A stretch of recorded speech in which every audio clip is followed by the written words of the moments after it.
Hello বন্ধুরা, আমি এই যে ওয়াশিং মেশিনটি আজকে খুলবো। মেশিনটি ঘুরতেছে না, এই কারণে এই যে ওয়াশিং মেশিন কি সমস্যা হয়েছে এটা দেখার জন্য আসছি।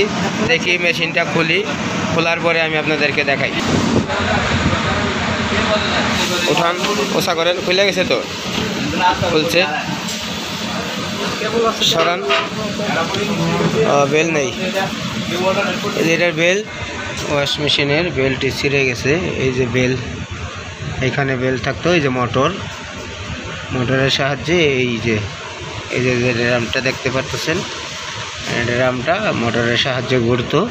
আর এটা দেখতেছেন এই যে সাপোর্ট পুলি, এই যে দেখুন সাপোর্ট পুলি, এটা বেলের টেনশন করে, বেলকে টেনশন করে রাখে। যে দেখুন এই যে বেলটাকে আমি টেনশন করানোর জন্য এই যে চেন দিয়ে রাখছে, চেনে টানে রাখে বেলটাকে।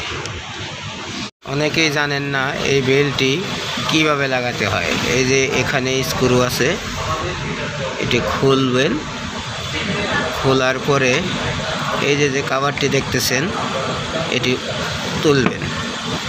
কাভারটি উঠানোর পরে আমি দেখাই, আবার খুলে নেই। এই যে দেখুন ভিতরে আরেকটি স্ক্রু আছে, আমি দেখাই। এই যে আরেকটি স্ক্রু, ওই স্ক্রুটিও এই যে এই একটা স্ক্রু আছে, এই স্ক্রুটিও আপনাকে খুলতে হবে। বেল ঢোকানি শেষ, বেল এটার ভিতরে ঢোকায় দিলাম এই ফ্যানের নিচ দিয়ে। স্ক্রুটা লাগাই দিতেছি,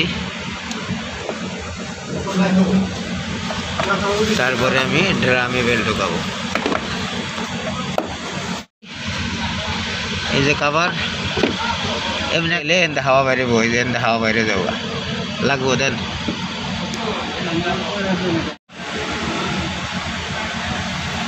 আবার লাগাই দিলাম, দেখা গেছে।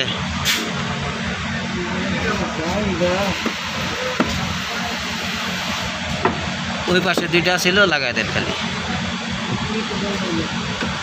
হ্যাঁ, ওই এতটা টাইট লাগবো না, ওখানে খালি মিলে। হ্যাঁ।